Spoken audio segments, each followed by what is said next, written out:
Hey, all right. Welcome back to the Go Game Go channel. And this is Hammer Away. We are back. It's a Friday night. I don't think I've ever done a show on a Friday night. So let's see who's here. Shall we do that? Let's get rid of that. And hi. Look, it's my friend Taryn. Hi. You guys may remember Taryn. She had a Twitch channel, right? Yep. And you're thinking about getting back to it, you said. Yep. All right. So if you're checking out the Go Game Go channel, we were talking games, and she has her Twitch channel, so she's thinking about getting back to it, just like I got back to this. So looking forward to tonight. Put this one together. The Elton John one was a lot of fun, and Taryn actually knows everything about all of the answers tonight, right? Yeah. Sure. Oh yeah. Oh yeah. Yeah. What's your favorite kind of music, by the way? All of it. All of it? Yeah. I have so many. Okay. You like country? Occasionally. But I do like Gojira, which I'm wearing today. Yeah. And what is that? It's a metal band. Yeah, I know. I was thinking that's what it was, but I've never listened to it. Yeah. He's got a nice voice. Really? Yeah. That's what counts like to me. a very melodic, but then he can do a very harsh vocal. Really? But he's getting older, so he's like, I'm gonna keep with the melodic stuff. Like how harsh?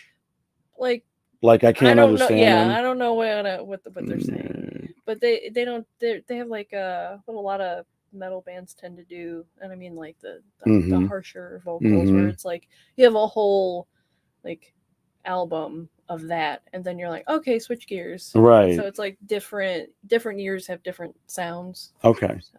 Do you like Ghost? I do like Ghost. Okay, my buddy likes Ghost. I think. Trying to remember if my son likes Ghost. I almost wore that shirt today. Oh, really? I saw them and they were really good. Did you see them? Yeah. Yeah, my friends went to the show too. It was last year or 2 years. Well, they were just here. It was way back. Yeah, I missed. Oh, that's when. So you saw them? Okay. Yeah. They opened up for Iron Maiden. I didn't go. Oh. I didn't buy an Iron Maiden ticket because of them.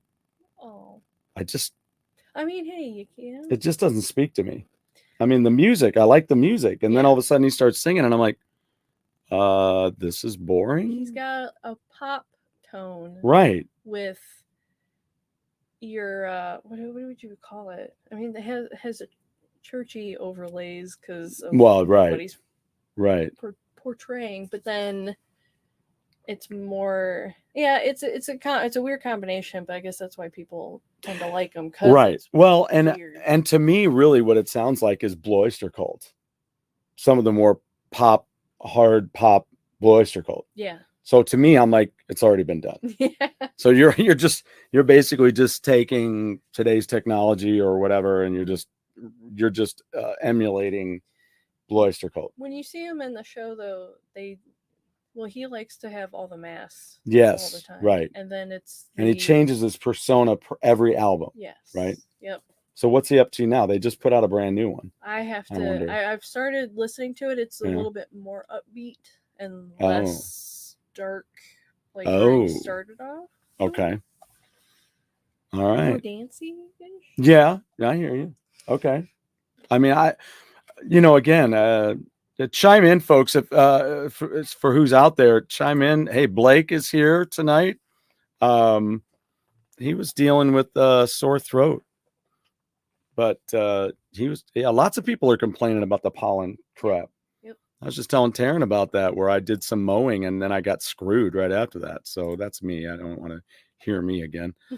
Thor, I am wanting royalties with my likeness on your shirt. That's not Captain America. That's Captain Marvel. See? When did you change to be a woman, Blake? Just checking. Just giving you crap because that's what I do. And there she is. Stasha, how you doing? How you doing?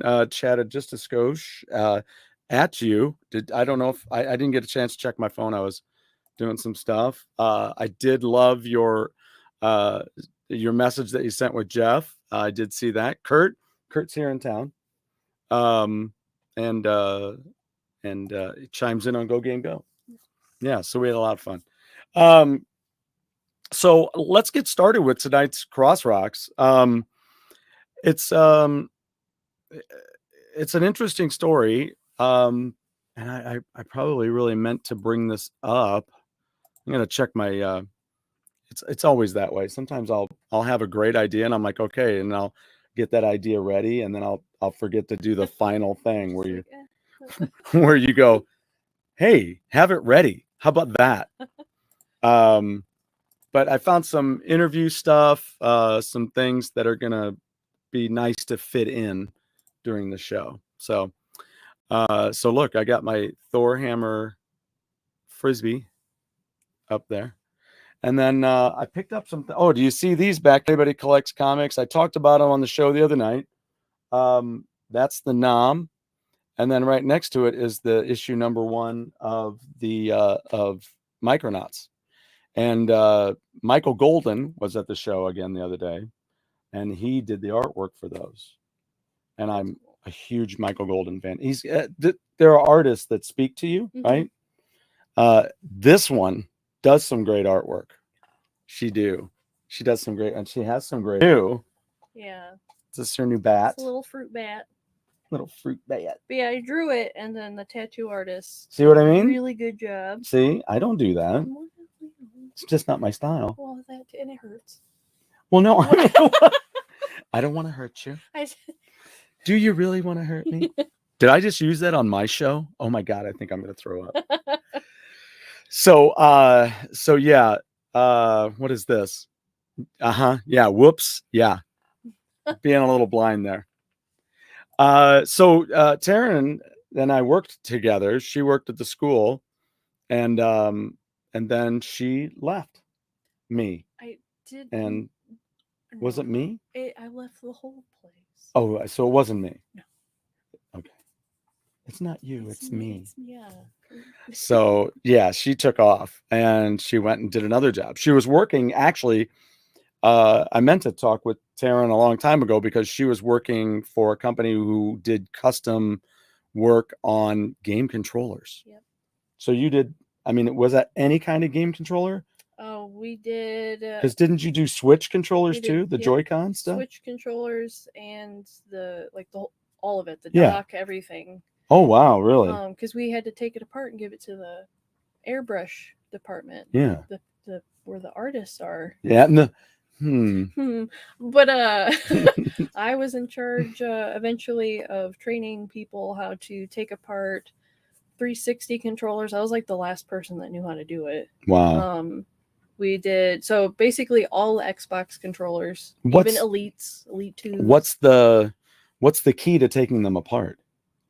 Knowing where the screws are. Oh, really? Because where the ribbon cables are, because once you pull it apart and you break it, it's not going to close back up properly. And with your E2 controllers for Xbox, the new ones that they got were the thumbsticks. They have it machine screwed on, so if you unscrew it wrong, your thumbstick's not going to work anymore. So how do you unscrew it right? Very carefully. Smart ass. Very carefully. Very carefully. With tools. So I could just do it. I'm a tool. Like, sure, wait, don't. I am a tool. I'm a tool. So that's who that is. So the note that I got from StashNet earlier was that this propelled her to go and do a little research. So she's hoping that she was like, I don't want to ruin everything or whatever you got going on. So I don't think you will. If nobody wants to chime in, or if nobody's chiming in, who knows who's going to show up, with this within this amount of time. So I don't want to be here forever. We're going to hang out and talk a little bit tonight, and we're pretty caught up, but I'm showing her a cool movie. If you've not seen it, check out Rock and Rule. It's an animated film that lies somewhere between. You mentioned a style of artwork. What did you mention? It reminds you like Goofy. Yeah, kind of like the Goofy movie. Yeah, it's that kind of artwork. It's the characters too, but it's the movement is not as fluid because it's older. Right, it is. But it is still had even for its time. I was like, this is pretty it's like it's got its rigidity, but it also has its own fluidness. Like when they're on She stage. is bringing a little upper crust notch to the show tonight. What did you say? It was the fluid. What did fluidity? you? Is that what you said? And rigidity. Rigidity. Now It's I'm the rigidity. It. I can't even be fluid when I speak now. That's what she said. It's ruined. Ruined. It's all about the rigidity, is what I understand. So so anyway, Rock and Rule. It's a cool film. It's got music by Cheap Trick, Deborah Harry, and Lou Reed, and it seemed like Iggy Pop. Who those last three characters, if you haven't seen CBGB yet with Alan Rickman, it must have been one of his last films. Do check that out too, because all three of those characters are depicted in that storyline for CBGB. That's pretty cool. So that's one of the films that I maybe am going to show her tonight, but I don't know. We're going to finish Rock and Roll. We started it with our pizza. Yeah. Yay. Awesome. This is awesome. Good stuff. So anyway, but let's get started. There's so many different people and so many different trivia things. I have something in mind that I'm putting together. I'm kind of working it out. So these CrossROCKS things are going to turn into something else for all of you to enjoy. So let's get started, shall we? Tonight, let me see if I can get back to our thingamabob here. So yeah, as you can see, it's all about Bruce Fairbairn, who is a producer who did so many crazy brilliant records that I can't even get into it right now, but I'll be adding a little bit of information as we go. So that's what you'll have. So let me get back to my thing here, and I'll do this thing here, and we'll go to our first question, shall we? So first off, this Fairbairn produced album in 1985 is the second offering from Honeymoon Suite. Does anybody know? Let's get back and see if anybody mentions. Fairbairn produced that second album for Honeymoon Suite. Anybody know what the name is? I'll keep an eye on the commentos, and we'll do. I'm gonna have to get like a timer thing, you know? Yeah. I mean, I guess I could keep putting the other thing up, but who really wants to see that every time? You can get like little light up ones at your desk. You know what? I have one back there. I'll do that. I'll do that next time. But maybe we'll talk about something. Honeymoon Suite, are you familiar with them? No. They're one of the Canadian bands that I've been playing New Girl now, which came from their first album. I've been playing that for many years now. It's almost like a signature song. We'll be playing it in the new band that was just at Comic-Con. But yeah, New Girl now. But this album came out when I was working on the radio. So I played a hit off of this album, and let's figure out what it is, shall we? Bruce Fairbairn produced this album, and it's called The Big Prize. So it was a really good record. Other people may remember this band because the guitar player was actually on a Pepsi commercial, and he was trying to shatter the bottle. I think it was on a pool table or something, and he was broken something else, but then he's trying to break the Pepsi bottle, and it's like, he couldn't do it. So they were pretty hot though at the time. Had a couple of hits off that record and a song on the Lethal Weapon soundtrack. Oh. Love is a Lethal Weapon. So there you go. Learning. I'm learning so much. I know you're going to learn a lot. You're going to learn lots and lots.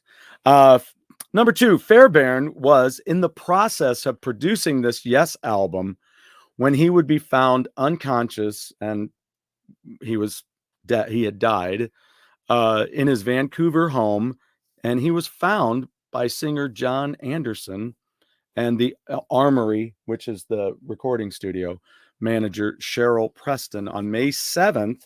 So it was, how many years ago is that? I mean, it's a lot. It's a lot. If I was to say how many, I would definitely say a lot.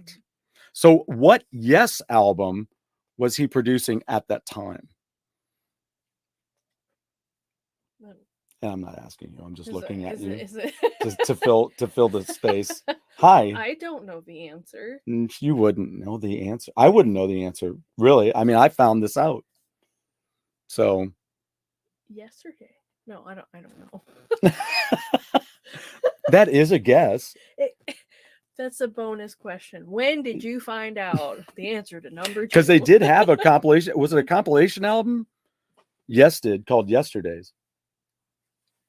So interesting. So the name of the album, wait, what do we have? We have a comment. No, actually, see, this is why I wanted to do this, because this brings up other trivia things that I could do. All right. So let me give you the answer and then let me talk about that. So the answer is The Ladder. Was the album that he was working on. So that was the last project he was working on. Now, that isn't the last full project or anything that I have that coming up soon. Okay, but let's talk about that. Let's talk about 90125. The interesting part about 90125. 901. Yeah, that just swap those. 90210. Yeah. It's not. Yeah. No, that's not it. Yeah, no, Yes is a great band. My question though, could you please ask your boyfriend if he likes the album Drama? So a lot of people that are Yes fans, I think I've mentioned this on the show before, that are Yes fans and they don't like the Drama record. Now here's the thing. Do you remember when MTV started, did you know what the first song was that they played? No. Who wants to tell me that? Blake, can you tell me that? What was the first song that they played? He does like Drama. Yeah, he does like Drama. Okay, because that's an album. The first song that they did, Blake, are you going to tell me, or anybody going to tell me? He likes anything. He likes anything can happen. So yeah, yes, that's a great, very good song. But Drama was not a favorite album because of major Yes fans, because they changed the singer. Oh, okay. Okay, so it wasn't John Anderson, so that angelic voice that sounds like it comes from Rivendell. Mm-hmm. You're not getting that.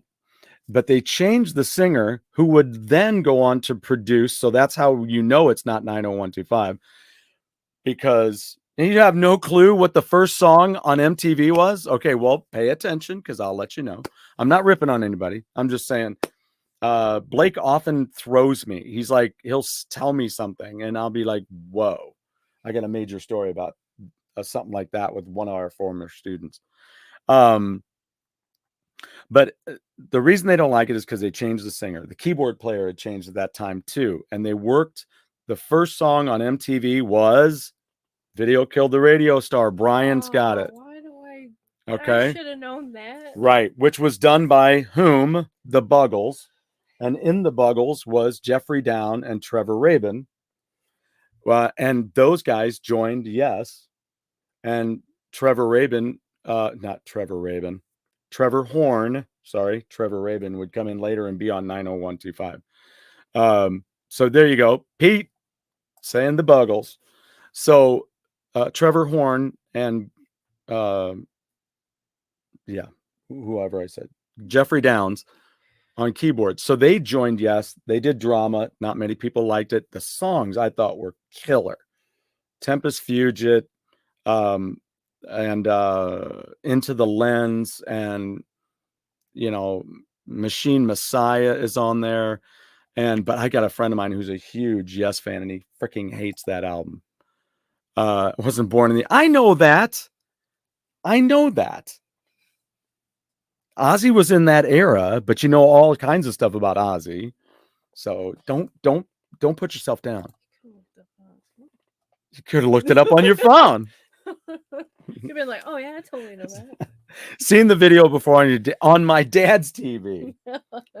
They won't play on anything else. You just have to have a person that grew up in that era, their television. Video was confusing for me. Hey, dude, there's a ton of confusing videos out there. Mick used to talk about that. Mick Brown from Dokken used to talk about that. They have him on the Monsters of Rock video that was on MTV, and he's like, it's so ridiculous. It's like, okay, so you're going to be over here, and you're going to be a postman. Then you're going to come over here. We're going to put you in a bear suit, and then he's always talking about how silly they all are. So anyway, but yeah. So then Trevor Horn would stay on. Jeffrey Downs would leave and be in what band?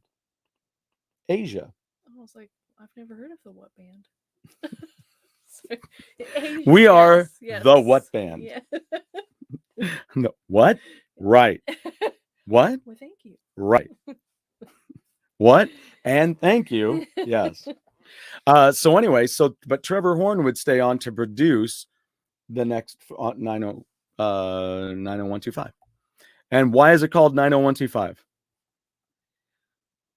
Or is it 90215?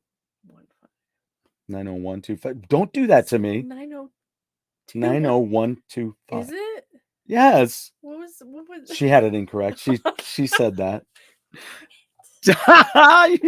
You trying to back me into a bad place here?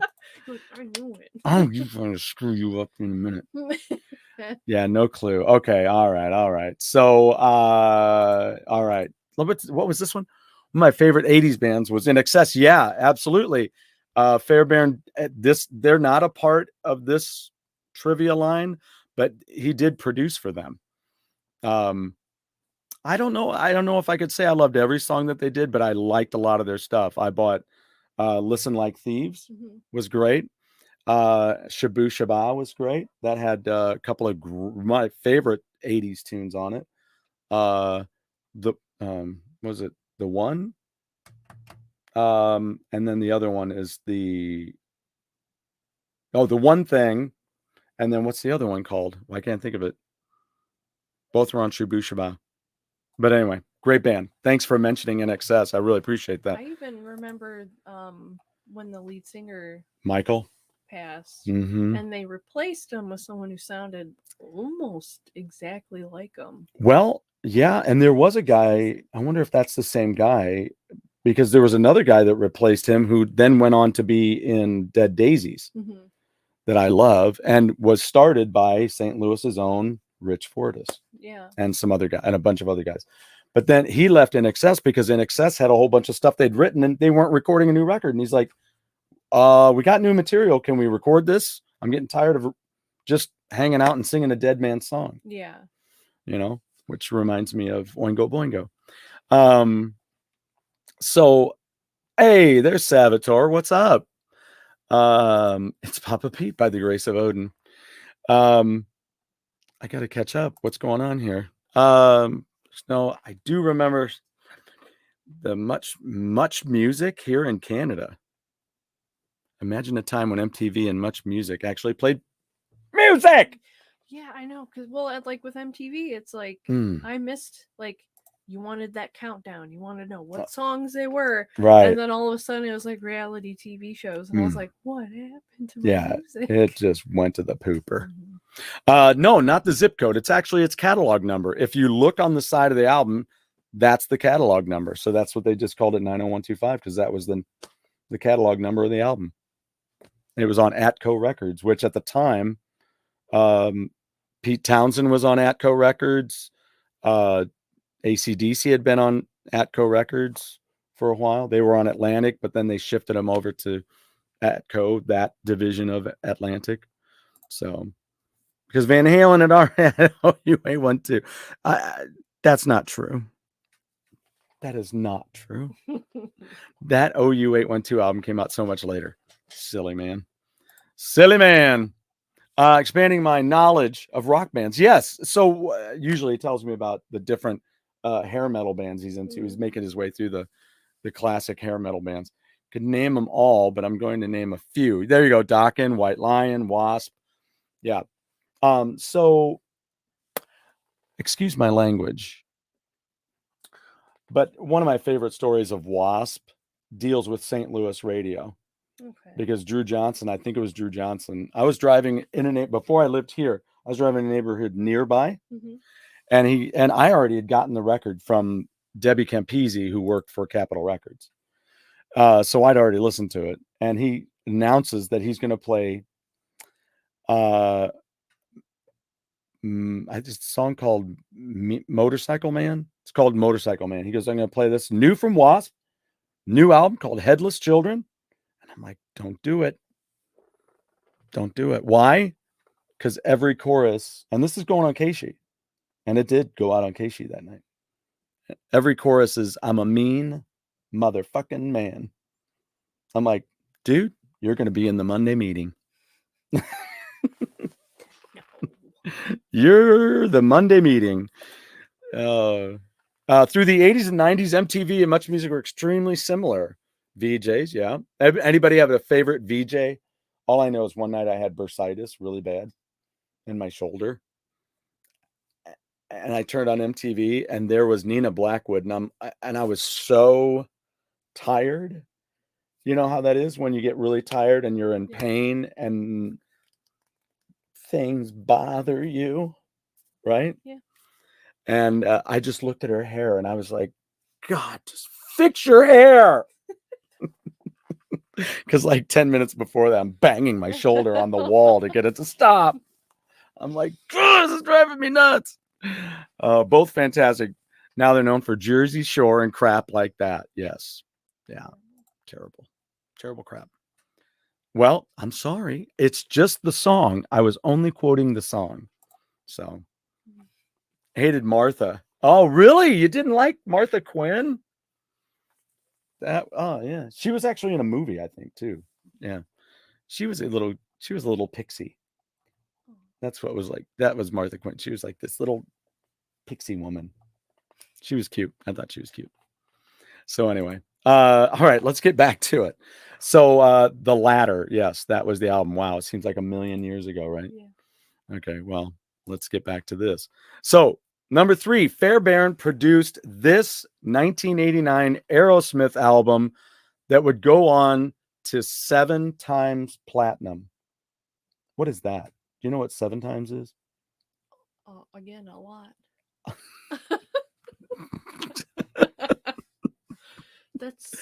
That's a lot of platinum. Is it 7 times? Is it like it's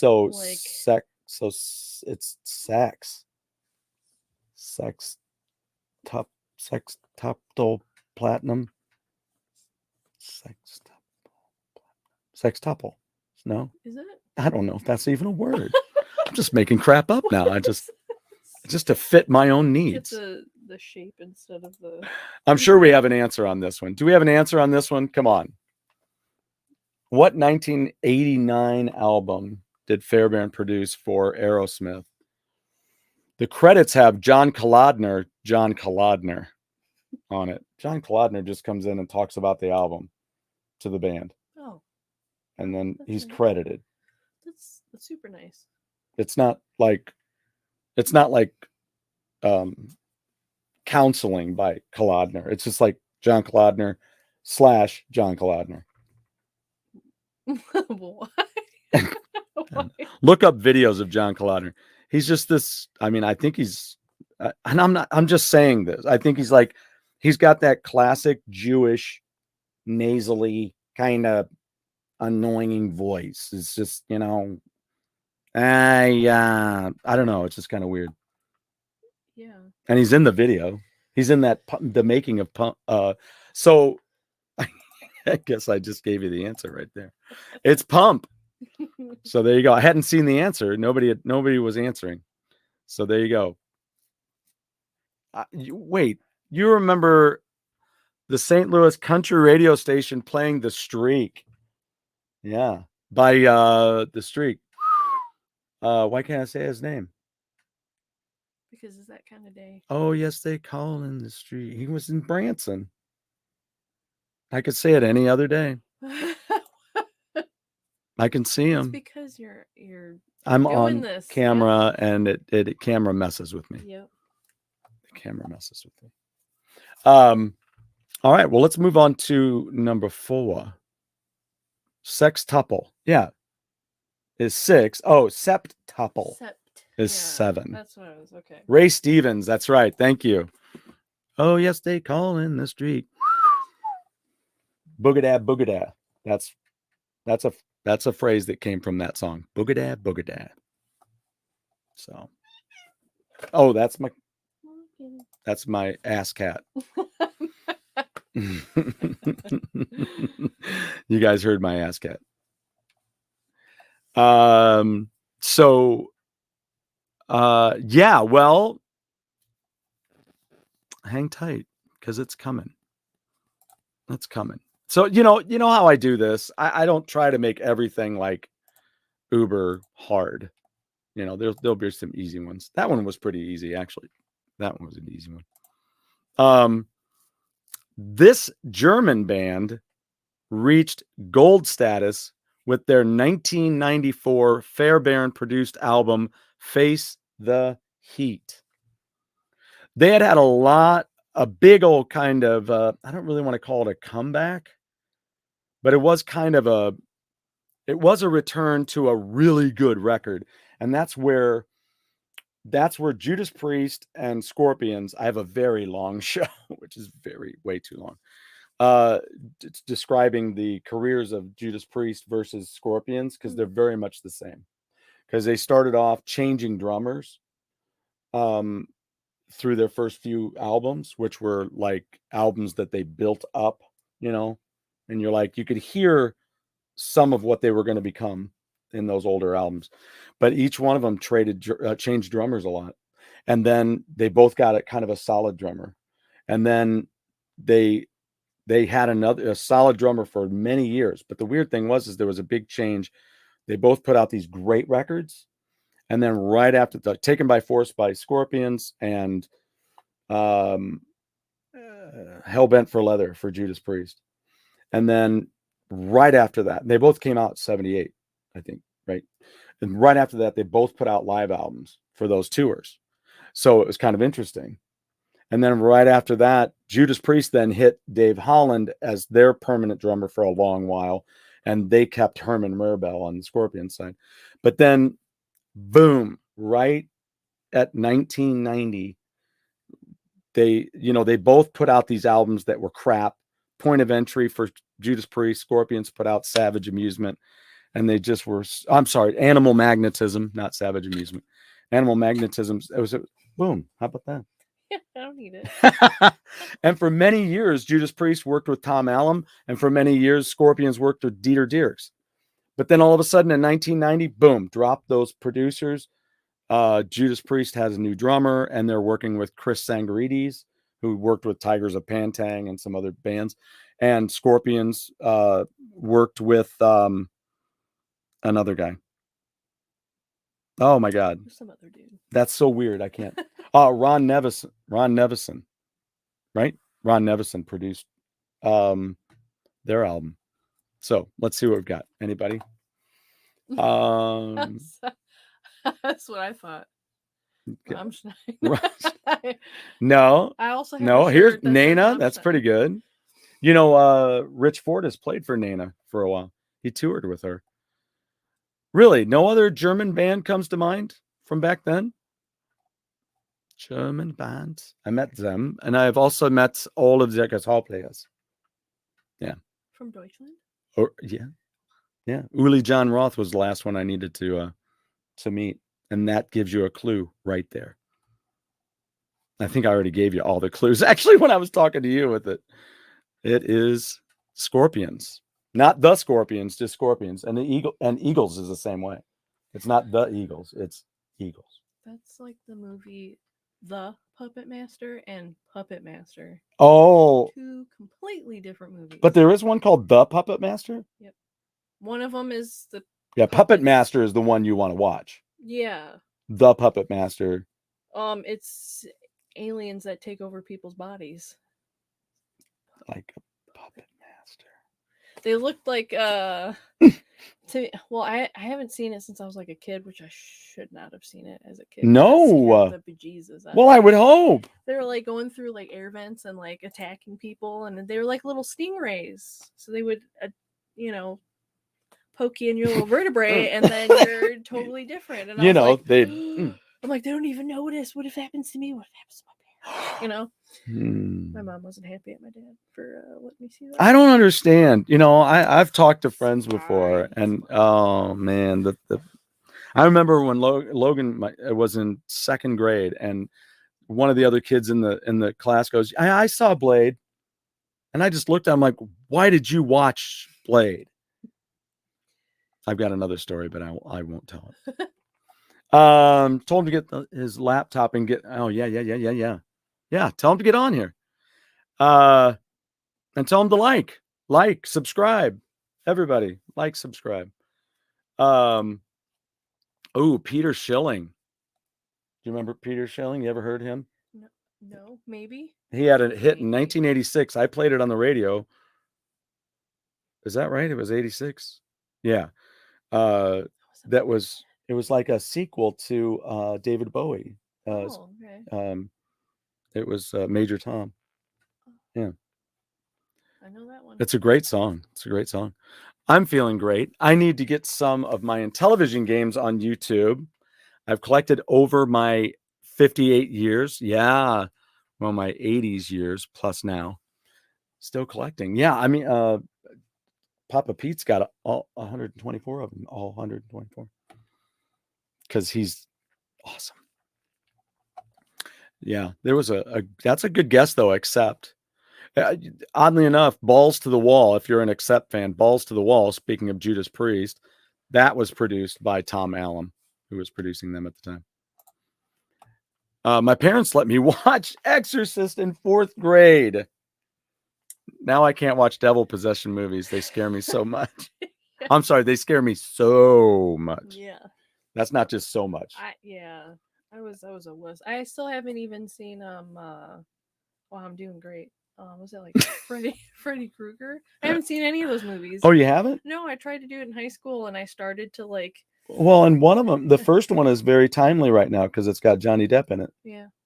My mom's like, I don't think you can handle this. I was like, probably not. I saw Chucky at like 6 or 7 years old. What about Magic? You need to go back and watch Magic from 1978. Anthony,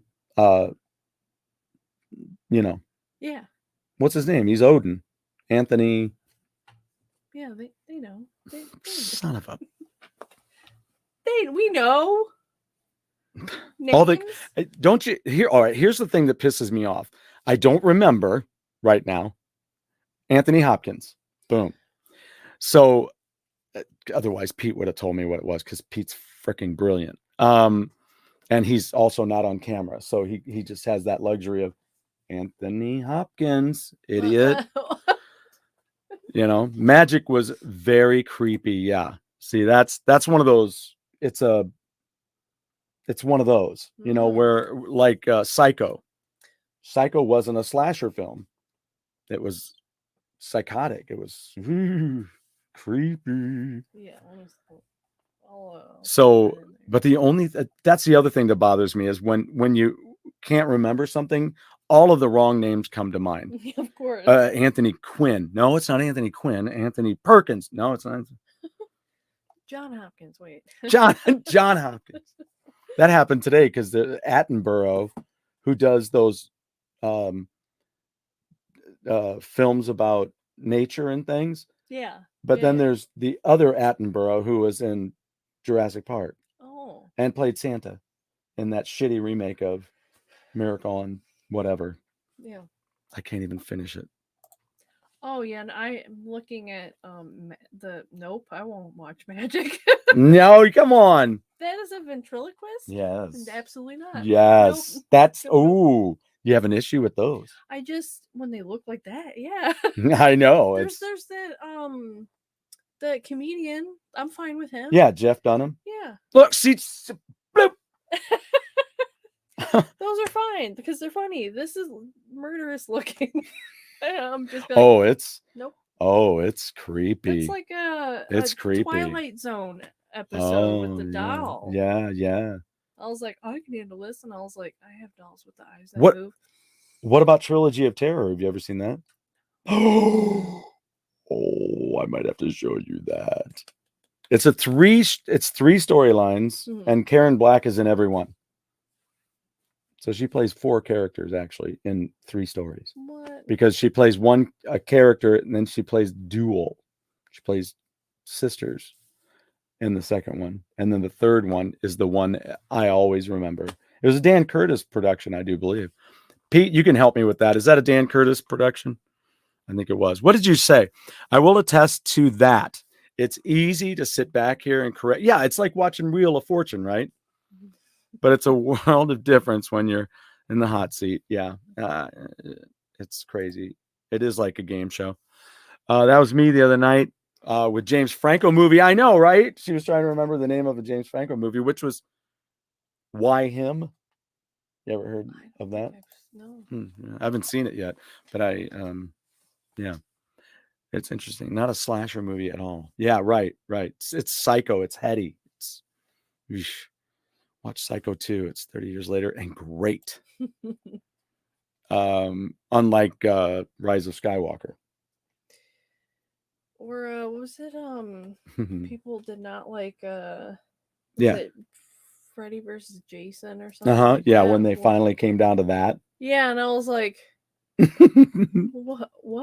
It's nice. I was thinking about opening my bedroom window. Oh, thanks for saying opening. I do have a box opening I need to do too. You do. And what was this? Totally screwed that up. I'm not 80. No, I knew you weren't 80. Been collecting since the 80s. Yeah, Spiker is the only cartridge. Got all the rest. Got some doubles. Ooh. All right. Yeah, the Congo Bongo. That's like sought after. Think about doing that. Okay. All right. Okay. Yeah, I was thinking about something else though that she had said earlier. Oh, I can't think of it. Okay, never mind. Let's move on, shall we? The next question, number 5. Boy, we're only on number 5. Bruce Fairbairn, who began his career, Stashnet, you should remember this one from your research. Who began his career in music as a musician, began playing this instrument at age 5, became classically trained, and played it in his first band, the Spectres, and later in Sunshine with Jim Vallance, who worked with who? That's a little bonus there. Who did Jim Vallance work with? A person. A very popular person. Very popular person. Very popular person. I do a song by that guy. You do so many songs. I do a lot of songs. I do a lot of songs. Of all the songs that I do a lot of those. How do you spell that? Songs. It's songs. You spell it like that. It's songs. You sound it out. You sound it out, girl. Songs. So worked with Bryan Adams. See, it's all this Canadian thing. See, from Canada. Yeah, that's where the Canadians are from. I mean, almost every what you had a Canadian flag. I do because Papa Pete gave that to me. What? That's he sent it to me. He is a sweetheart, man. Papa Pete he's the shit. I wasn't going to mention it, but since you brought it up, Stu, I can't wait to sit down. He wants to sit with me, and we're going to actually film it whenever it is, because he's in Canada. Yeah. He lives up in New Brunswick, not Nova Scotia. Like he told me. No, he did. He never told me that. I just got it wrong all the time. I was like, "You're in Nova Scotia?" I'm not in Nova Scotia. He told me like multiple times. He's like, "No, but yeah, you're just gonna keep saying it." Okay. So he's got the Hammer Away Rise of Skywalker fan. He wants me to do the T. It's gross. It's gross. Knew what you were saying. So anyone? What? Stashnet? You did see that. Give me the answer. I know you know. You can't hide it from me. Yeah, it was interesting, especially, What's the clue?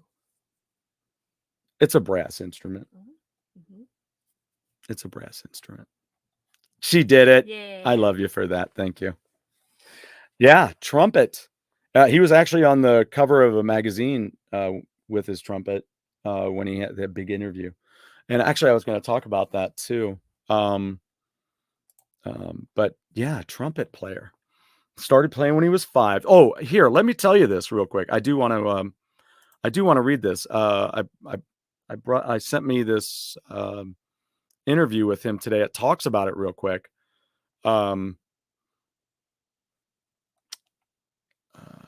It was one of those things, says Fairbairn. He was 48 at the time. Where somebody goes down in the basement and opens up a case and there's a shiny silver trumpet. He used to get it out and play a few licks, and I was totally mesmerized by it. Then eventually he said, go on, give it a blow. So I did. And he taught me how to play taps. He said, I'll let you play the horn, but you have to go out, stand on the back porch every night and play taps when the sun goes down. So I did that. I used to get pretty good audiences around the neighborhood. And then he said, okay, you can rent this horn for $0.05 a month if you go and take some trumpet lessons. This was when I was about 6, I guess. So I said, okay, you got a deal. And I started taking lessons. And then eventually he gave me that horn and I played it for years and years. I eventually dug it out about 5 years ago and had it refinished. And at that time he had it downstairs and he still played it. It's a really beautiful horn, he said. So little background on that. Fairbairn's discovery of the trumpet led to a love of music that saw him playing in cover bands while attending Prince of Wales High School. He also spent time in such original local groups as the Spectres, there it is, Rhythm and Blues Review, and Sunshine, while continuing his education at UBC, where he earned an honors degree in biology. Biology. Mm-hmm. Yeah, well, no, that's correct. Yeah, right. Thank you. Appreciate the backup. Wow, that's awesome.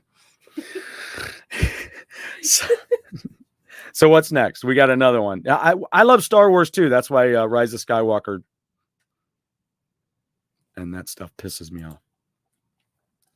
So did I do the answer?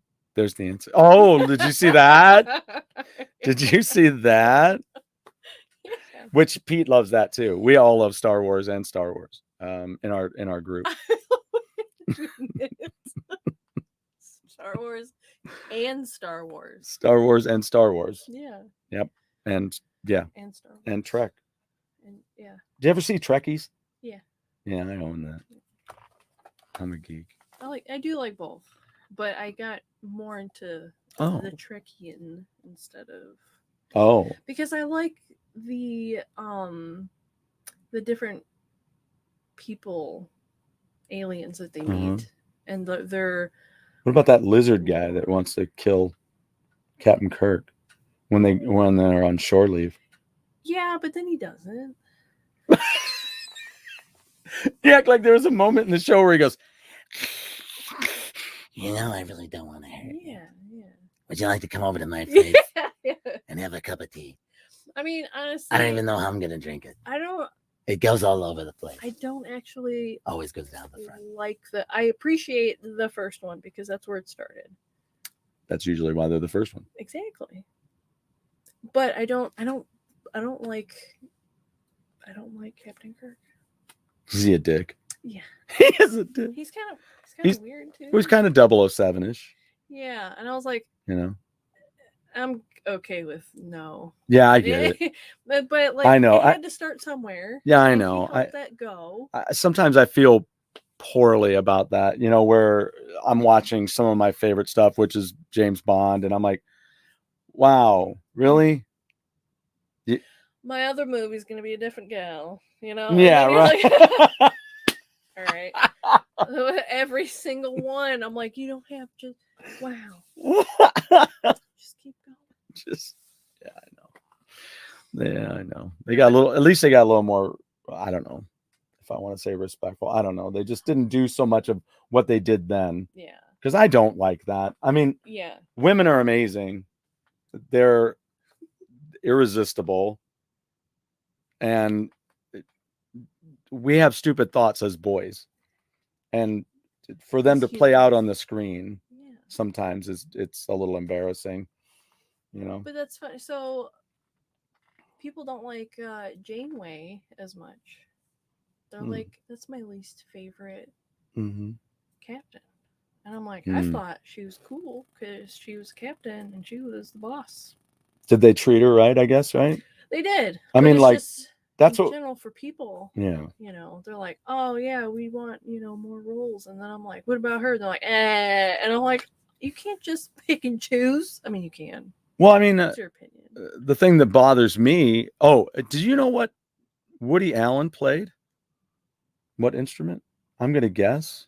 Was it a wood instrument? What? Yeah, was it a wood instrument? Let's just give it a guess. I mean, you know, we can work it down. It would be great. You know, for his last name. Yeah, like a clarinet. I would think he plays clarinet, or maybe accordion. Harmonica. Harmonica. That's what you think? But a wooden one. What a wood. It's just a whistle. You know, I like this, but do you have something more in a wooden one? Get out of my store, little man. Yeah, but I just was pissed. You know, I get pissed off because, you know, first of all, I'm pissed that women ever have to go through that. I bitch about that on this show all the time. And I bring up Heart all the time. And I bring up the Runaways all the time. And I bring up, you know, any woman who's ever had a shit thing said to her or about her, or you can't do that because women can't do that. Yep. So anyway, but then then they give Laura Dern that shit role in The Last Jedi, which was a piece of shit itself. So, which is why I didn't go and see the Rise of Poop Walker, because it was just not worth it my time. They'd already ruined. And I'm like, why do I want to? It's like, okay, here it is. Here it is. Okay, you ready? Yeah. I got myself to watch Justice League finally, right? What a piece of crap that is. And then my nephew said, hey, did you see the new Justice League? I'm like, do they have a new Justice League movie? And he goes, so there's a new one? And he goes, well, no, it's the Justice League movie, but there's like 2 more hours added. I go, okay, so you're suggesting or asking if I've seen a piece of shit with another 2 hours of pieces of shit thrown in. No, it's better shit added on. How do you decipher? All I know is I'm sick of Zack Snyder's slow-mo crap. I'm like, I could be done with this movie by now. I got better. And then what's funny about those people is you remember that you were reminded then later movies that they did do. You're like, well, I liked that one. Mm-hmm. Just trying something different, you know? It's crap. The 2 fastest people on earth, the 2 fastest people, and you have to do it in slow-mo. Yeah. Fuck. You gotta, language. You know, see everything, but slowly. Yeah. Yeah. You know, it's nostalgic. It's a waste of my time. Yeah. Yeah. Is that what nostalgic means? In some languages, nostalgic means waste of your time. Yeah. Yeah. Somewhere. Some people call me nostalgic. I've been called nostalgic. You're a waste of my time. Get out of here. Nostalgic. All right. So anyway, Star Wars is the greatest trilogy ever. It says. I mean, I like DS9 is my favorite. Yeah. Odo, because he's like Eeyore. But like, thanks for noticing. But he can shape into things. You know? Form of Eeyore. A bucket of water. Yeah. Wouldn't that be cool? Form of Eeyore. I don't know if I should. I'll share it. I'm not gonna do it. More cowbell.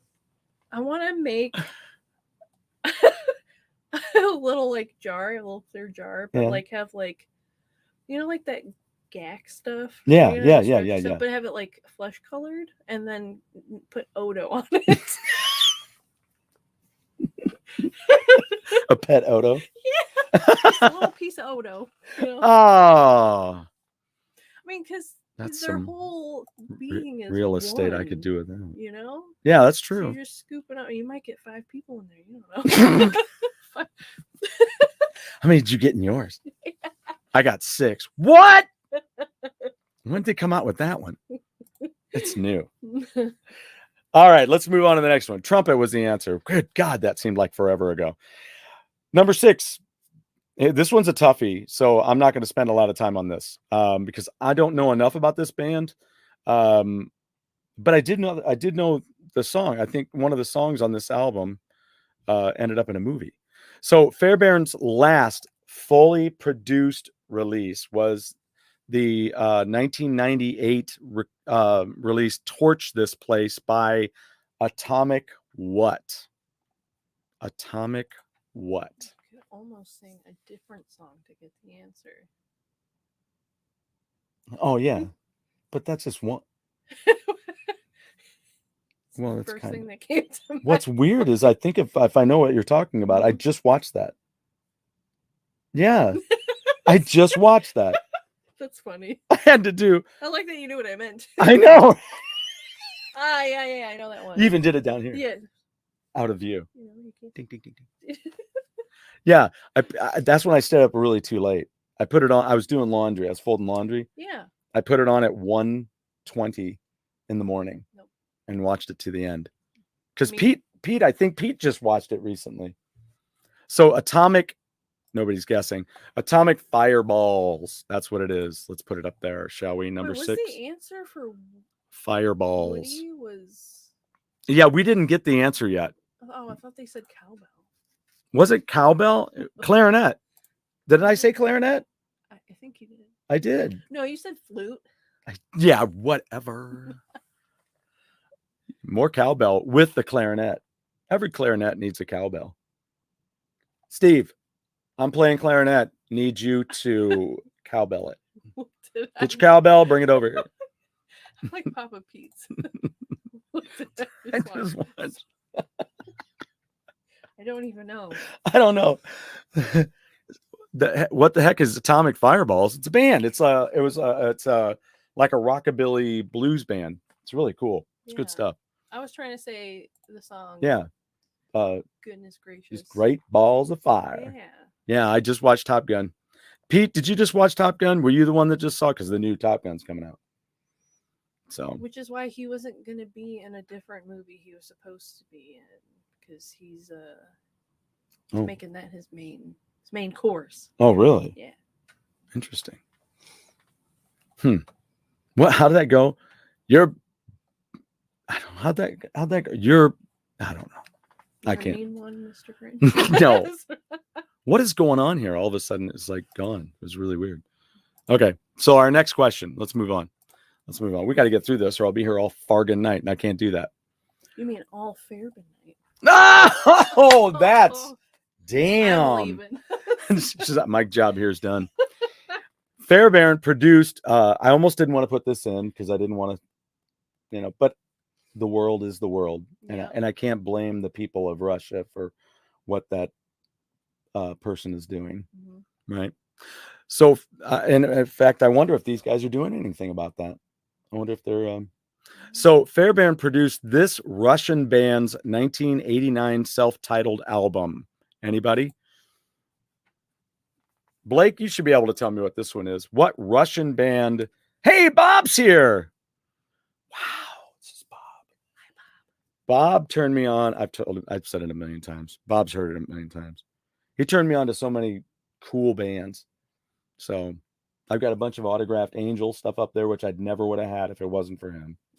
Because he turned me on to Angel. What was this? Oh, what is this? I thought it was a hot cinnamon jawbreaker.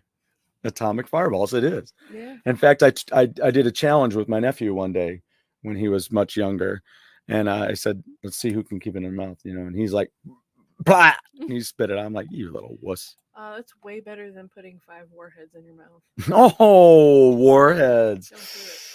A whole week I couldn't eat anything that had acidic in it at all. Did it burn your mouth?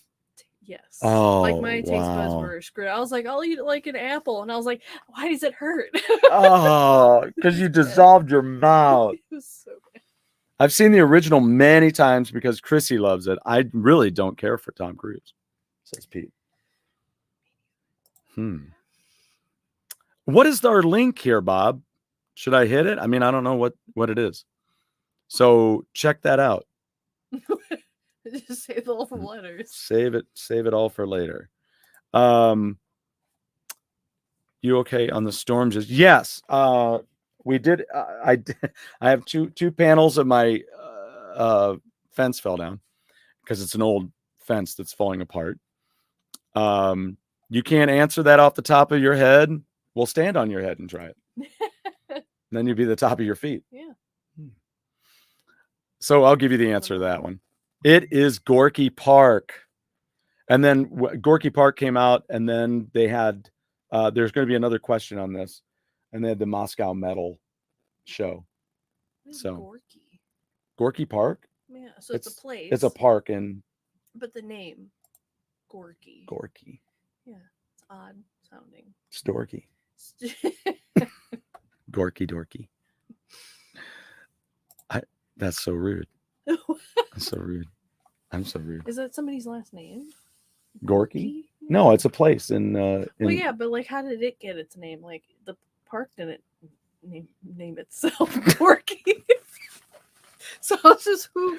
Hi, Park. What would you like to call yourself? I'm thinking Gorky. Yeah. I know it sounds a little different, and it sounds like dorky. It's quirky. It's quirky. It's Gorky. It's Gorky. You might want to call it quirky, but it's Gorky. They misspelled it. They're like, I keep it. They're like, we don't like it. I don't care. It's Gorky. Doesn't matter. When you're gone, I'm going to change the sign anyway because I'm the park. Oh, standing on top of my head. Oh, sugar monkeys. Standing on top of my head would cause blood rushing. Right. And the more blood you have in your brain, the more you think right. Yeah, especially when there's like too much. It's even better. Ooh. Then you just don't even know what you're thinking. I'm so stoned off of my own blood. That's one of the movies I was going to show you was Suck. It's a rock and roll vampire movie. It's really good. Makes sense. It's an independent film, and it's Are they standing on top of Iggy Pop's in it. Get out. And Alice Cooper. Alice Cooper's He's in it. also in everything. Yeah. But less so. He's in Iggy Pop. everything. Iggy Pop, I feel like I know him, but then don't. It's Yeah, I've never been into Iggy Pop. I've never listened to the Stooges. Just, But yeah, that name, he's popular. Yeah. You're just like, I know that popular guy. I know that popular guy. So that was number 7, Gorky Park. All right, so let's get on to the next question, shall we? So we get wrapped up here. We're not even halfway there. This is gross. Fairbairn produced this 1985 Black and Blue album, Blank Love. That one's a toughie. That's one of those that I threw in there, and I'm like, I'm being a dick. Nobody's gonna know. What's the hint? What's the hint? Yeah. Blank. Right. So what does that mean? Mm. I see what you're doing. Yeah. You're doing it again. Answer. I know what you're talking about. So if the answer's not there, then you are.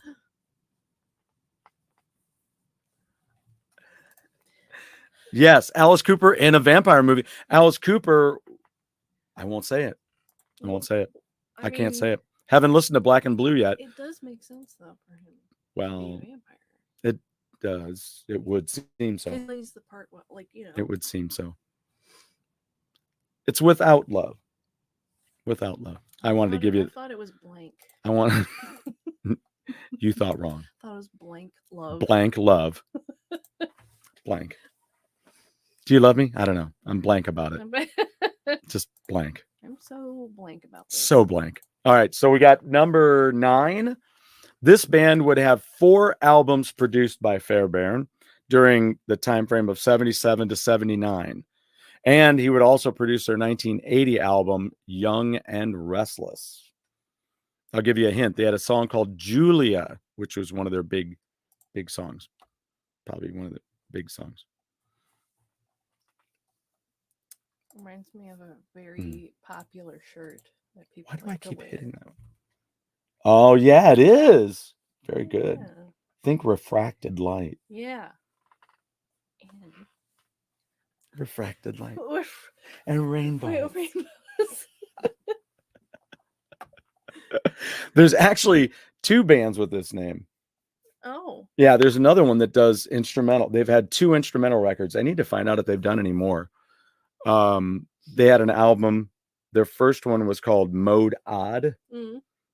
And their second album was Nothing to Do for the Next 3 Hours.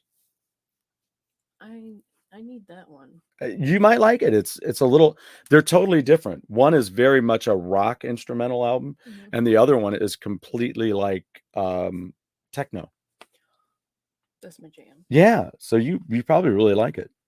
And it's a great title, Nothing to Do for the Next 3 Hours. Yeah.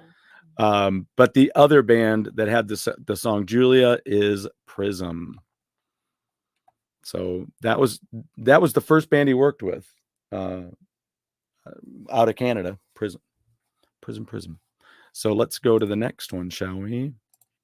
Our next question is number 10. This Crocus album, Blake, are you into Crocus yet?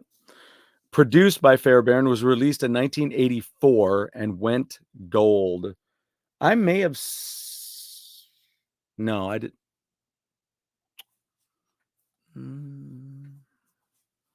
That may have been the tour that I saw. That is the tour that I saw. Because Sammy Hagar was supposed to open up. I won tickets for ZZ Top for their Illuminator tour. Love ZZ Top. Right? So I was supposed to go. I went to the show. I got a hat. You know, it's such a cheesy hat. And I got the hat for it. And I went, and Sammy Hagar was supposed to open up. They were like a dual headliner, right? Well, Sammy's like, well, I'm not opening for them. And they're like, we're not opening for him. So that night I got to see Crocus open up for ZZ Top. Like, that makes sense. What is a clue? So I know, I just told him the answer. Yeah. Yeah. Screaming in the Night. Very nice. Yes. So that's it. That he did the Crocus album. But it's also another song. Is this crap by Accept? No. No, Blake. No, Blake. Never heard of that. Oh, okay. So next one, right? Yeah. Moving on. Number 11. This one is going to throw okay. This one's a dick move too.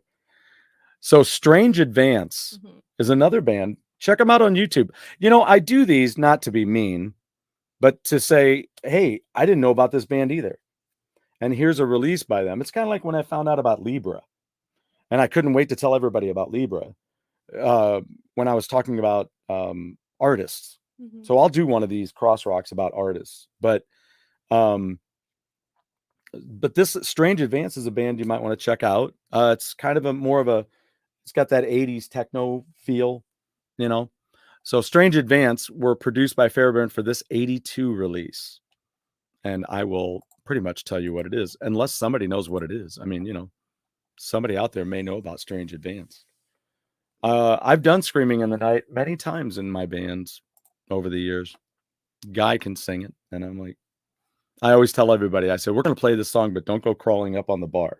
Because that's what happened in the video. Mark Storace goes crawling on the bar and then he goes into the television to try to save the woman. Because she's imprisoned. So he's going to go save her. Yeah. Because that's what metalheads do. Pretty girls and saving. And avenging. Would the hint be the answer? Well, yeah, but no. Like the location? The location. Like, and it's... To be honest, I'm already forgetting what it is. Outer Space. Strange Advance Yes. is the name of the band. Right. Let's find out what their 1982 album was. If I'm on the right one, Yeah. Worlds Away. Thank Yeah. God. I was like, if I do the next one, I'm going to be really pissed. Yeah, Outer Space. Worlds Away. Which was also the name of a Pablo Cruz album. Worlds Apart was the name of a Saga record. That's probably what I'm thinking, though. Saga. They had yeah,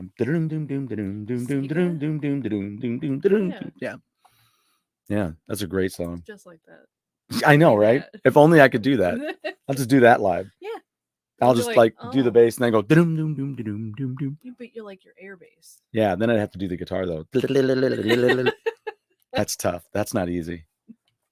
In a harmonica? No. If I were a wooden one. Anything but that. Whistle.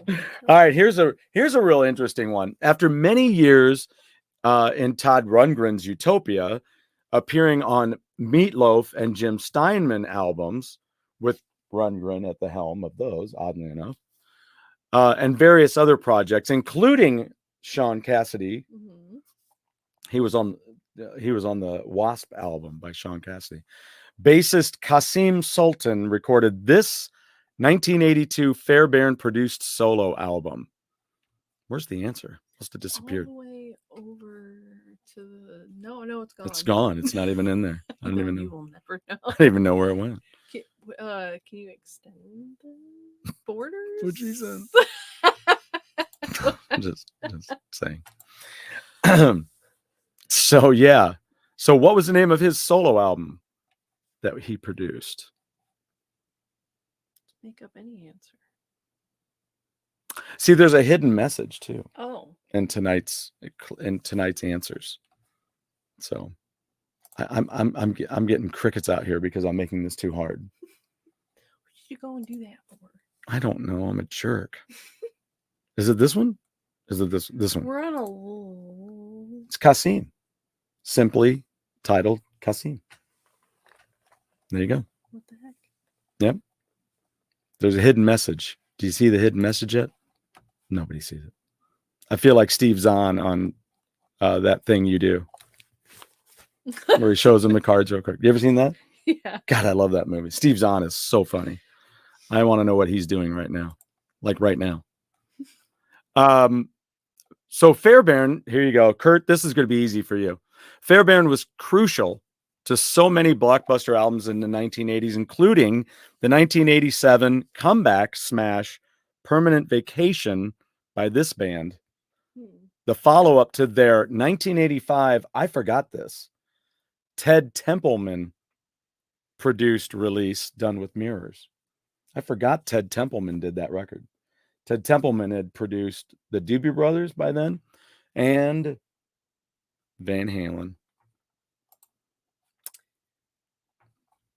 So that's 13. Why right? am I thinking Super Bowl?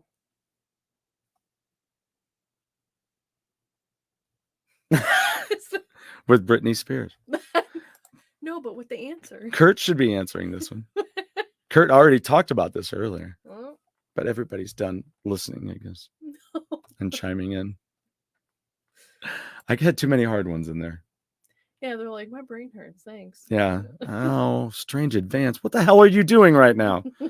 Oh, I've screwed myself. Everybody's off. They've forgotten me and they've gone off to listen to Strange Advance. Yeah. That's what happened. Kurt. In Excess. No, not In Excess. You said the album earlier. Permanent Vacation. Who did Permanent Vacation? Mm-hmm. You know, I remember this. Yeah, you got it. You got it. Aerosmith. That's number 13, right? Aerosmith. That was a great, great album. Two memories from that album when that came out. I was sitting in my buddy's basement back home when the first time I heard Dude Looks Like a Lady. They said we got the brand new Aerosmith song. And I'd already was disappointed when Done with Mirrors came out because they had some good songs on it, but it's not a great record. And they still weren't getting along very well with that record. I mean, you know, when you've got a guy who looks like a big teddy bear Brad Whitford, not Brad Whitford, Tom Hamilton, a sweetheart of a looking guy, and he's the bass player, but he is going after Steven Tyler on the stage and got him down with his bass neck, and they're still having fights. That's rough. But then they cleaned up and they did Permanent Vacation. So it was but my other memory of that too is my car broke down coming back from college. I was driving at 40 and 170, and I was coming up that ramp to get onto 40, and the car died. So I just sit there. I was like, and we were listening to that album. I had it in the car. I'm like, oh man, this is horrible. Didn't they play for the Super Bowl? They did, with Britney Spears came out. Oh, so was that one? Mm-hmm. Oh, man, I totally just separated them. Yeah. Yeah. Yeah, and Mrs. Doubtfire. Yeah, that's great. Dude looks like a lady. Does anybody know where that inspiration came from? That's my understanding. Seen Aerosmith several times. I have never seen Aerosmith. That doesn't make me happy. Stashnet, do you have a favorite Aerosmith record?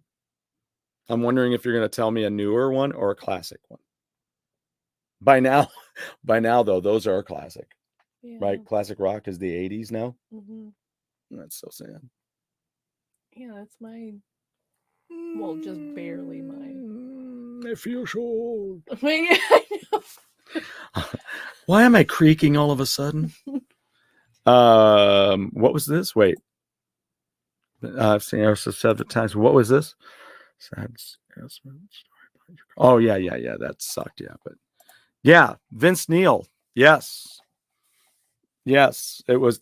Vince Neil was from Motley Crue. They saw him at the bar and they thought it was a woman, but it was Vince Neil. Frankfurt. That could totally be true. That if you didn't have any answer for that could be the answer. Yeah, I love that movie. Yeah, right? That's great. Do you own it? No. Really? I don't own anything, okay? Except way too many. Do you want to take it home with you today? No. Say yes. Yeah. Okay. She's taking it home today. That's your parting prize. See? I get one too. Right. See? That's how that works. Everybody wins. It's a win-win-win. It's a triple win. Or is it a 7 times win? Well, in Papa Pete's world, it's a hat trick. Right, Pete? All right, let's move on. We got another question. This is number 14. This is one of my favorites because this is where we get to give you a little more information, like that last one with Ted Templeman working with Aerosmith.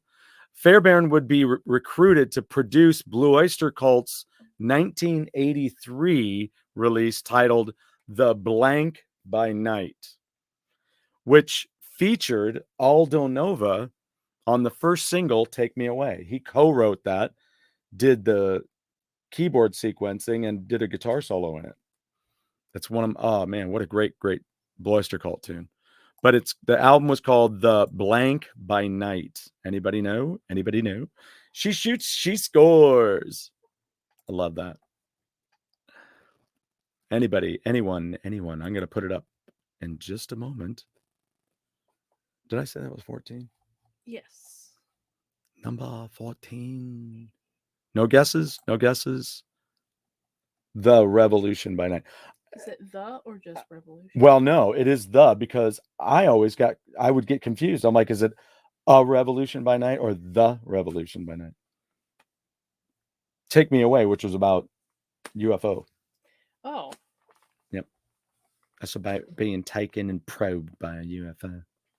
They didn't really talk about probing. I threw that in. I made it up. That's all a lie. Want to see my drawings? Drawings, yes. You said it correctly, though. Drawings, yeah. Drawings, yeah. This band would also reach gold status with their 1994 Fairbairn produced album Push Comes to Shove. Was it 94? Yeah, 94. Yeah, that's right. Wasn't 84. Yeah, so this band would also reach gold status with their 1994 Fairbairn produced album Push Comes to Shove. In fact, I have a piece of memorabilia from them, actually, back there. I'll give you a clue if you don't already have it. Is it a band name? Remember, yeah, it's a band. It is a band. But the song a band sang the answer. You're so cryptic. I'm trying to skip the answer. Right? Remember when what? And Guns N' Roses. Oh, I was like, I don't know why I couldn't even. I don't know why I couldn't. It's the movie Dune, but Guns. That's what I was like. Wait, did he mean Dune? No, he means Guns and Roses. Yeah. I wasn't getting to Roses yet. You're like, I was like, what? Can't move from the spot. I can't get past that. Yeah, they had the riot. Yeah. In fact, I just talked to the guy who he jumped. He was at the Tantric show over in Illinois. Which coming up, folks, I'm going to have another interview coming up. We'll get back to interviews. I was just chatting with Robert Berry today. Do yourself a favor and do some research on the band 3. That was Robert Berry and two-thirds of Emerson, Lake and Palmer. So it had Carl Palmer on drums, who was also in Asia with Jeffrey Downs. And Keith Emerson on keyboards. Robert Berry played bass and did the vocals. And that was a band called 3, the number 3. So check it out. They had a song called Talking About, and they covered the Byrds. They covered 8 Miles High, and it's a thunderous, very percussive version. And one of my favorite songs on that album is Deste La Vida. It's a really cool prog tune. So 3. So check that out. Robert Berry, though, he and I are just going to talk about when we can get together. That's all it's going to take. His brother-in-law I met at the Tantric show. That's why I mentioned that. All right. So that was number 15. AC/DC? Did they do the song for the answer? Oh, I'm thinking of a different one. I'm ruining it. See, look at me ruining it. Yeah. I did mention AC/DC earlier because of Atco Records. Yeah. But Jackal, yeah. Actually, I saw Jackal downtown. They played, oddly enough, they were at the same show as Blue Oyster Cult. Oh. That's really weird. I didn't even think about that when I put those two together. Spiffy. Spiffy. That's me. I'm Spiffy. Yeah. In my Captain Marvel shirt. What do we have next? This Fairbairn produced compilation album was created to honor musicians who lost their lives to substance abuse. It came out at the same time as they were doing that Moscow Music Festival. And it was the big joke because so many of them were wasted. And here they are doing this thing to be against substance abuse. So it was titled Stairway to Heaven / AC/DC. blank. That's where you got that. Yeah. That's where you got that. Number 16. Stairway to Heaven / what's the rest of it? Yeah. It's 3 words. See if we got it here. Haven't listened to Jackal. Oh yeah, you got to check them out. The memorabilia I have from them was supposed to go back to Keishi, but when I tried to get it to Favaz, he would never set up a time to do it. Oh. So I was like, I'm keeping it. Yeah. But he takes that chainsaw and he's on because he does that song called the Lumberjack. And it ring ring ring ring. I'm the Lumberjack and I'm okay. Yes.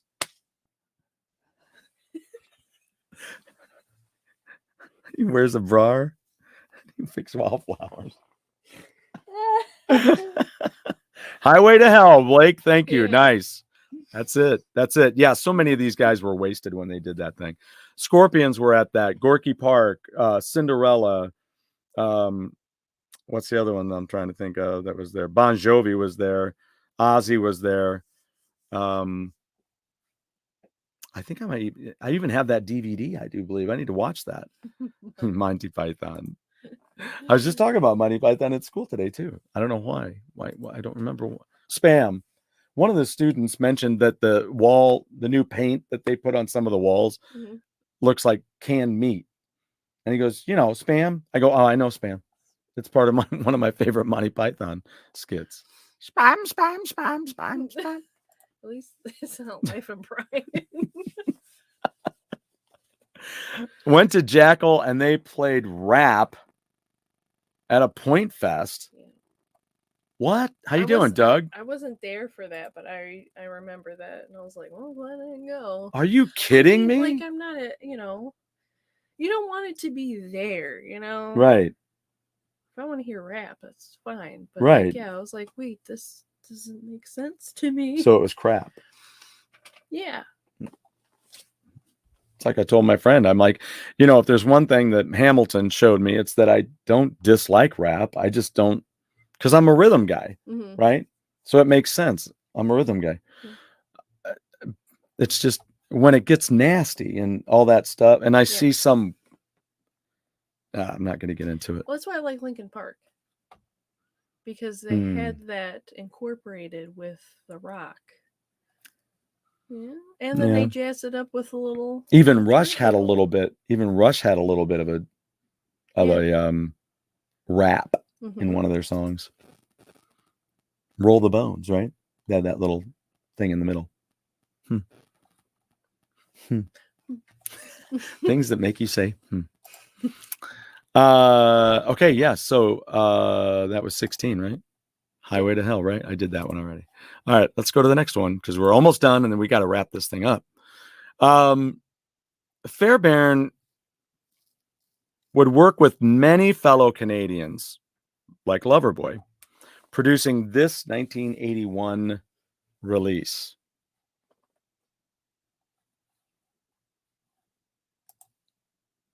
Think leather butt.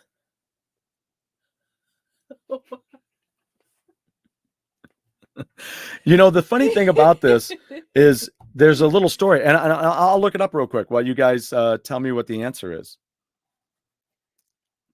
Tell me what Loverboy album did he produce that came out in 1981? But there is an interesting story to the photo. I'll put this in.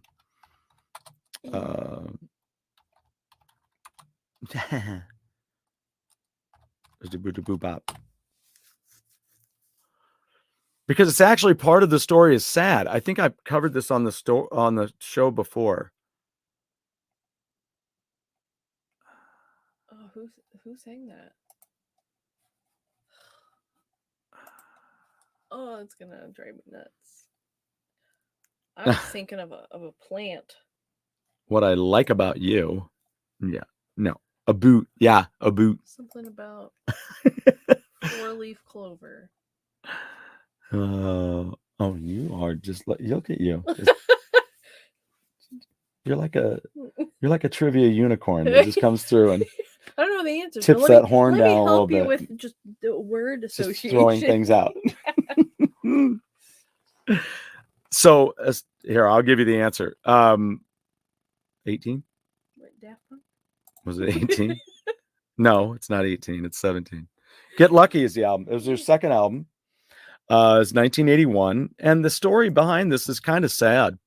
The cover of the album depicts the posterior of someone wearing tight red leather pants with a man's arm and hand in the foreground with the crossed fingers. The model wearing the leather pants was 13-year-old Tamara Kennedy, daughter of the photographer David Michael Kennedy, who shot the cover.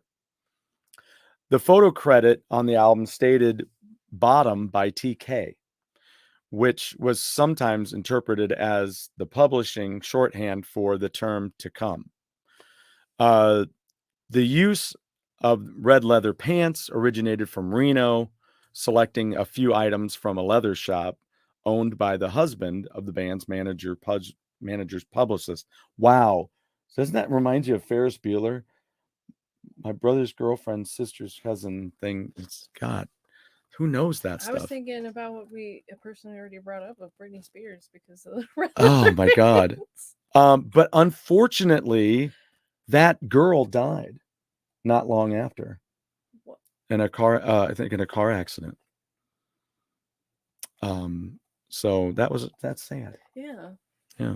But there it is. The Butt. Yeah. I have it right up there on vinyl. Yeah, see, I was thinking Get Lucky. Oh, sugar. I didn't mean to do that that again. I did it again. So I just gave that one away. Yeah. But here's the reason I'm bringing this one up, because these guys are really worth checking out. If you've never checked them out, I'm going to tell you where I learned about them. But here's the number 18. The Dan Reed Network recorded this 1991 Fairbairn produced follow-up release to their debut album. Dan Reed Network, check them out. I learned about them because I did an interview with Jan Keenemund, who has passed many years, who was the guitar player for Vixen. And when I was interviewing her, I said, who is it that you like right now? And she said, Dan Reed Network. I'm like, never heard of them. So then I have a friend of mine who was I knew the Mercury rep, and I was over at his place. I go, whoa, that's who she was telling me about. And he gave me the first album. I have it on vinyl autographed over there, and I have the CD autographed as well. And he was down at Blueberry Hill in the Elvis room for a listening party for that first album. But the second record, I've already showed it to you. That second record is so also worthwhile, called The Heat. So really good stuff. There's Seven Sisters Road. That's one I really want to do in my new band. It's really sexy, really funky, really cool. Really cool. Dan Reed Network. Check out some of their new stuff too. It's holding up really well. Number 19. In 1995, I forgot about this. In 1995, Van Halen released this album produced by Fairbairn, and it would reach triple platinum status. Which Van Halen album did Fairbairn produce? It was the only one that he produced, because pretty much everything else was done by either them or Ted Templeman or what can I say his name? Don. It's a G, I think. The Guild. We were having that That's problem great. earlier. Yeah, we were having a guild problem They earlier. were like, starts with a G, and I was like, a group. Starts with a G, group. Balance. Very good. Thank you, Blake. That's it. You got it. You got it. Balance, number 19. All right, well, let's go to our last one, which is though Kiss reunited with Ace and Peter, this Fairbairn produced 1998 release would have very minimal band collaboration. I think they played together on one song, actually recorded together and on a song. You know, they all recorded on this song. On one song on this album. Anybody, anyone. I'm counting on you, Blake. And I didn't even remember that Fairbairn did this either. I have the album, and I'm like, it's a good album. It's good with some. It's got some crap, and this album, it was really weird because it was a throwback to their early days, time wise, right? The album was very short. It was very short, so which was really weird. And then when it's a very short record and you've got songs on it, you're like, that's crap. Then you're like, wow, now it's even shorter. You know? So no guesses out there. We'll just give it to you. It was Psycho Circus. Now, if you look within here, there's a pattern, and the reason that these answers are all shifted and moved about. Because if you notice, it's the Bruce Fairbairn legacy. Isn't that cute? The only thing missing is a unicorn. Oh wait, you're right here. Just sit there. Oh man. So Fairbairn did lots of stuff. I will Loverboy, they were talking about that worked with them a lot. He worked with them a lot. And I was thinking that they had something in here that they had John Bon Jovi said of him after the Slippery When Wet album was done, "I've been lucky enough to work with so many different talents," Fairbairn noted, "but Bon Jovi may be the finest. There was record company pressure to deliver the hits, but they were a joy. People seem to concentrate so much on their success that they lose sight of how good these guys are." So that was something cool that Fairbairn said about working with Bon Jovi. Then he was talking about working with Aerosmith, said that Fairbairn was instrumental in the creation of the album and helped relight the fire under Aerosmith. Because like I said, they really needed it. They weren't getting along still. So let's see, trying to see if there's something else there. It seemed like there was, but nothing much. But yeah, he passed away on May 17th. Fairbairn was found dead by Yes singer John Anderson and Armory manager Cheryl Preston, his Vancouver home. He had a wife and a son, who the son actually played taps at his son Brent played taps at his funeral. Oh. Yeah, right. Pretty wild. So, yeah, and John Anderson and Steve Howe from Yes played 9 voices from the latter sessions. So Fairbairn gone much too soon, but that's the way it goes sometimes, you know. What was this? Every Friday, a big radio station here always played at 5 p.m. Working for the Weekend. I love that song. That's one of those songs, though. It's like Summer of '69, which oddly enough is Canadian as well. Where I'm like, I don't know. I can get tired of doing it because there's so many other great Loverboy tunes. Mm-hmm. You know, even my dad, I took him backstage to Night Ranger years ago, and it was great. We hung out. He was still working at the time, and there was a younger guy at the office who had a Night Ranger poster that he'd had for decades, probably at that point, a couple of decades. And he gave it to my dad to bring with him because he said, "I'm going to be going backstage." So he goes, "Oh, can you take this poster and have it autographed?" So my dad did, and it was cool. But I gave him a mixtape of Night Ranger to listen to on the way home. Mm. And he was complaining later. He goes, "Why is the radio the only thing they ever play is Sister Christian?" I said, I hear you, Dad. Yeah. That's my complaint too. I don't know. They got a million great tunes. I was gonna say that's even like when you go to like classic rock stations, mm-hmm. and it's like, man, it's the same song that I heard so many times. Like the bands have other songs that are awesome. And you're just burning everybody up with the same stuff. The same stuff. And probably one of the other worst ones before we go, I do need to mention this too. Oh, and can you give me this box real quick too? I got to do that. I'll do that before we go. As one night they said they were going to play Metallica. Uh-huh. And they came on, and what did they play? Turn the Page. You don't tell me Metallica's coming on and then you play a cover. Yeah. Anyway. I mean, yeah, you do.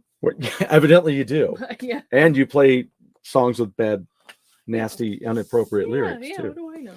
So here's the encyclopedia. I'm really excited to start going through this because I haven't mentioned it to Taryn yet. But what I want to do is I need to learn a little bit about some of these characters. The universes have changed because I was old school. And I have students that are asking me, "Hey, what about this character? What about that character?" And the legends have changed over the years. You know, nobody knows that the symbiote that took over Peter Parker and then later Eddie Brock and then Cassidy came from the Secret Wars. It didn't come from the moon or anything. J. Jonah Jameson's son had nothing to do with that. J. Jonah Jameson's son went to the moon back in the 70s and came back with a rock, a moonstone, made it into a pendant, and he became the Man Wolf. Oh, not Moon Knight? No, I know. Different lore. Would make more sense though, right? It would. And in fact, they made that into a Power Records story and vinyl.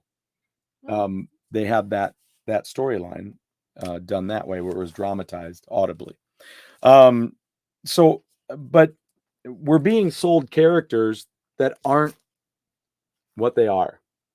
So something that I want to show her, the movie is, you're being sold something completely different.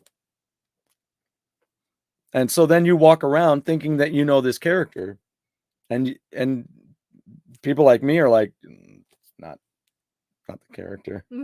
You know, there's none of that. They should have just called it something different. And this is the point where I always throw in the Doobie Brothers. If Michael McDonald's in the band, call it something different. Yeah. It doesn't sound like Doobie Brothers anymore. So anyway, I'm going to start going through this. I think I'm just going to go alphabetically. We'll just start from the front and go all the way through. It's a beautiful book. It wasn't very expensive, like I thought. There you go, Blake. This one's for you. Blake is Captain America. So, yes, and you are on the front, as am I. Yeah, I just kind of want to learn about it. There are some characters that aren't in here that were interesting characters. Rock and roll. Speaking of rock and roll and tying things in together, I may have already mentioned this. I'm not sure, but I was on the tour bus with Sebastian Bach, and he's from formerly of Skid Row, but he's a huge comics fan, and he has a vault where he keeps a lot of his favorite ones. And he and I got to talking about a character that was in a Fantastic Four book, and I won't even bring it up right now, but that character is not in that book. Oh. So it's kind of weird. So Kurt, thanks a lot. I appreciate that. Appreciate it. We will be safe, and I'll be working in my yard, I guess, tomorrow.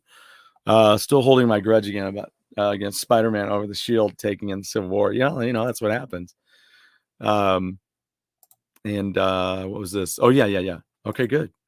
So we were working for the weekend today, right? And we're done. Now we're having fun, and we're going to go have more pizza. Yeah. Have more pizza and some more wings. But I do have an unboxing to do here real quick. It is music related.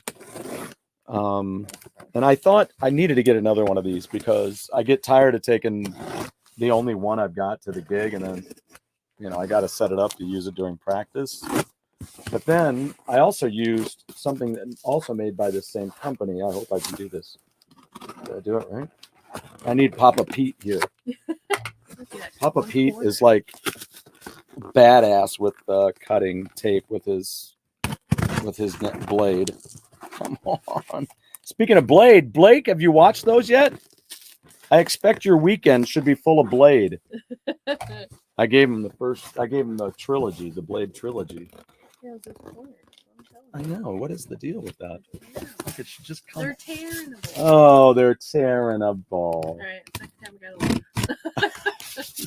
You're out of here. You're so out of here. One too many. Timeout. Yeah. She's in a timeout. We try to put JD in a timeout all the time. He got very inappropriate on us a couple of weeks ago. You're not allowed to open this. Well, that corner's good. Yep. What am I doing wrong here? It might be that other one. Yeah, there's 4 corners. I'm gonna punch myself right in the face. Okay. Yeah. All right. If you want a great guitar stand, this Hercules model is amazing. It's really cool. It gives you the hang of the guitar, and then it has the foam feet. So it just relaxes against that. So you just lift it up and out. Oh. There's no fork at the bottom that can, whatever. Yeah, and it doesn't do the, it doesn't have the ring that has, you turn it sideways to get it in, and then You're like, here's my guitar, and you just pull the whole thing with it. I don't want the stand too. So, but this, I don't know that it's in. Yeah, it's not in there. It must be in here. Did I just hit the cat? Yeah. The cat's like, you ass. Fine. I'm the ass, the cat says. Leave it to me. So what else came in here? I guess it's in here. There was some little extras that came in here. That's why it says plus. Because it had goodies in here. Oh. Yeah. I don't think it's candy though. I know, right? I got candy Like upstairs. guitar shaped. I have candy upstairs. We gotta have dessert. Yeah. Yeah. And I don't like half of them, so No. perfect. No. So it comes with a guitar strap. Oh, nice. Not like it's the greatest guitar strap, but it's a guitar strap, right? I mean, I'll take any extras I can get. Mm-hmm. You know. Throw this cat. He's like, you like- jerk. Look at this. What is this? Austin Bazaar. Thank you for choosing Austin Bazaar on Amazon. So yeah, so check them out. austinbazaar.com. Oh, look at that. They have a Fender Play. 14 days for free. All right. This cost me, I don't know what it was. 40 something, maybe. But it's worth it. You get a cloth for your guitar. Austin Bazaar cloth. How bizarre. And you get these things. What are these? The feet? No. Oh. What are they, though? Are they to protect the base of the guitar on the I don't think so. I don't know what they are. on that On that? or No. the feet. I don't know what it is. What is it? I don't know. You see, look at them. Oh, they're rubber. It seems like I was, it seems like I have one of those back there. They're these little rubber things. Hold on a second. It says something. Expensive? No, it's not really expensive, especially for a real good. That's beautiful. Right at my feet. And I'm like, don't hit her in the head with the box. I'll read it. And it comes with a Fender tuner. You get the tuner. So that's cool. What? That doesn't See? help. The Fender digital tuner, which is the clip-on. And then it comes with, it came with, yeah. And then you get a bunch of picks. Well, it says too. right and left. Oh, yeah. So, okay. I wonder if there's directions in here for it. Because what I thought would be the directions says important information. Yeah. Guitar manufacturers use various finishes and or finishing techniques. You must refer to the instrument manufacturer's owner manual for information regarding the proper storage of your instrument. Oh. What is that? Thought I was going to get cancer or something. Don't eat it. Due to these finishes, you could end up with cancer. Yeah. Damn. So there you go. So I do love this because it's like it also does the pistol grippy thing, which is really cool. See how that goes? Boom. See, bang. So yeah, it's pretty cool. It's nice. Can you put it on the back? I mean, because you can open it and put it like anywhere. Could it be to where your Oh, I rests? bet that's what it is. Maybe. This is nice though. Isn't that though? Cushy? Yeah. Or it's soft? It's soft. So what? It's soft. So yeah, and then you see when you push it down, those close. Oh, that's cool. Boink, boink. It's like a transformer. You like those? Yeah, I bought these transformers the other day. I found them at Walgreens for $3.50. They were normally $10, but they were left over from. I almost had you and I play this. Is that safe? It's Frogger. Oh. It's the game. It's the joystick game. So maybe we'll do that.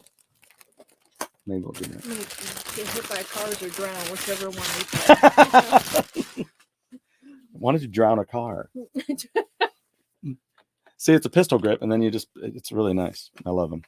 So, all right. So that's it. Let me know if there's any characters you guys want me to talk about. Let me get you. I'll send out the email that you guys can write any questions, anything you want me to talk about. You can check in with me about that. What is this? How much tape can you put on a box? I know, right? Yeah. It's crazy. I do have a friend of mine. She will put crap tons of tape on stuff with her friends just to be a smart ass. I've got some remaining members of the Avengers telling me not to bring him. Yes, I get you. All right. Thanks again. The next show we're going to be dealing with movies and music because there's so much of that. There's so much more to do. So have a great weekend. Sorry I took so long here, but thanks for joining up, and be sure to like, subscribe, tell your friends, and have them do the same thing. And then come hang with me. I'll let you know ahead of time when I'm doing the next one. Things are always busy, but we'll be doing it. So remember, Taryn, Remembering. every time almost every time we've been on the show, I remind everybody that when you leave your house, leave your driveway, whatever you're doing out there, remember you're in everybody else's world. They're not in yours. So be cool together and treat each other good. And that's how it all starts. And we'll get through. Mm-hmm. Take it easy. Have a great weekend. Love you guys. Rock on.